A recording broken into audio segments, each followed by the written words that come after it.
All right, let's move on to now. We're gonna go into the tight ends. Tight ends, baby. Okay, last week I don't think we did even any tight ends for the waiver wire, but we'll do some here. Yeah. We got first off Mike Gesicki. Don't say it ain't so. What's his percentage availability? He was kind of all over the place. I think it was like, I want to say he was like 40% available. So he'll be out there in some leagues, Yeah. But this could be one where it's like, make sure he's not available. Yeah, for sure. But yeah, I'm getting Gesicki. I feel like once you get past like the first 5-6 tight ends, then it kind of gets gross. After that, it's kind of a crapshoot. I mean, you're talking about guys like Tanyan, Higbee, Noah Fant, Mike Gesicki, those kind of guys right there. And to me, those guys are all kind of in this. It's a crapshoot. Who's it going to be? Me. I'm not a big Higbee guy. Not a big Tanyan guy.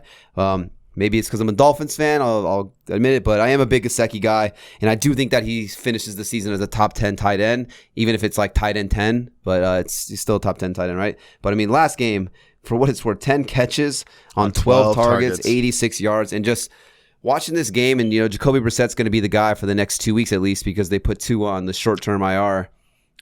He just, I don't know. He took a couple deep shots towards the tail end of the game in overtime, but the whole game was like dink and dunk. Like I said, Waddle was like 12 catches for 80 yards. Like it just, the whole game was dink and dunk, dink and dunk. We've kind of come to this conclusion in years prior, right? Like anytime there's like a backup quarterback or like an inexperienced quarterback, it does seem like they start to target their tight end a little bit. Yeah, because it's just a bigger guy. They don't have to fuck up on the play. Like it's not a really hard throw. A lot of the times they'll go up and get it. So kind of makes sense, especially with Jacoby Brissett, that Mike Gesicki will have an uptick in targets and looks. Yeah, he might even be a guy like I'm throwing out. I mean, obviously it's kind of hard now because he had a good game, but maybe someone's thinking like I'm going to sell high on Gesicki. So maybe you throw out a trade offer and you try to get him. I'm not selling the house to get him, but if I can get Mike Gesicki on my team, I think I would. Just because, I mean, you have Fuller, you got Waddle, you got Parker, so you got some weapons on the outside that could like really stretch the field, which can really leave the middle of the field open for a guy like Gesicki, or you're getting a linebacker covering Gesicki. And for one thing, like the guy's not the most elusive guy. He's not the best route runner. He doesn't get too much separation. But one thing I'll give Gesicki for is if the football hits his hands, he's catching the football. Like the guy's hands are like insane. Like he literally catches everything. It's insane. I like Mike Gesicki a lot.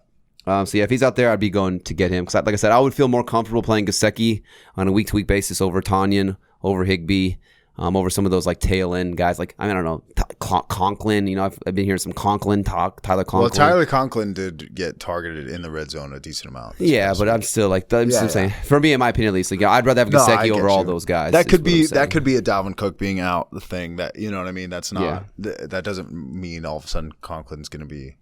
Yeah. Let's go on to the next tight end. Let's do it. This one's juicy.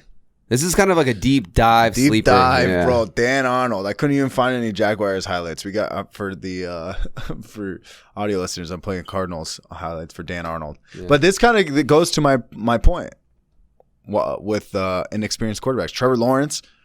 Trevor Lawrence has the worst completion percentage in the league. That's pretty bad. It's like 53%. It's actually the worst. It's literally the worst. He's actually 33 out of 32. That's pretty bad. Because he got backups and stuff. But so looking, but it seems like Dan Arnold he's going for.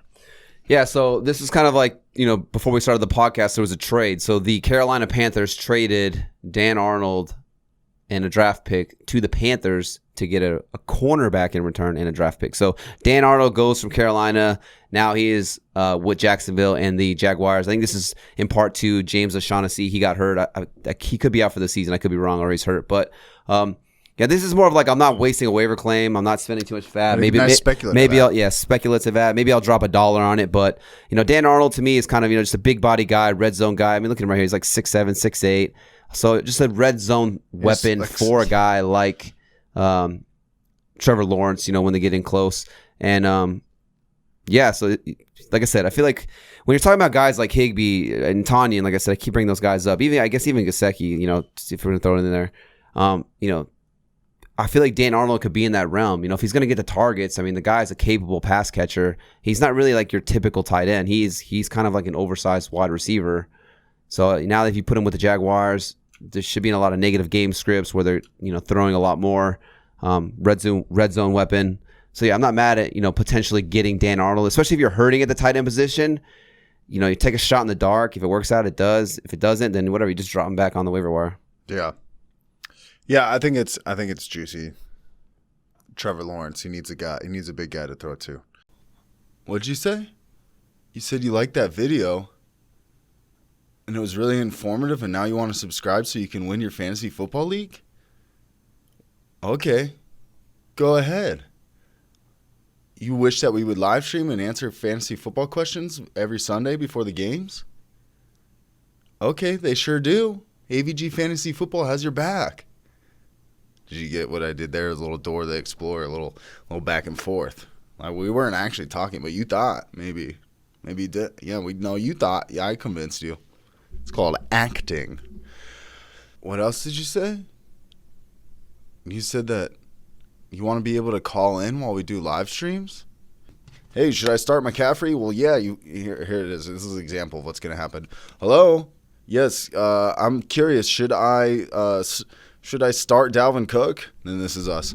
Yeah. Obviously, you should play Dalvin Cook because Dalvin Cook's like really good. So I'd say, it is matchup proof. So put him in your lineup. It's that damn easy. And then bam, you won your fantasy football league that week.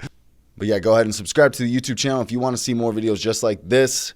If you want to see us answer questions live every Sunday before the games start, hit that subscribe button, hit the bell notification so you know right when we drop content for you to win your fantasy football league.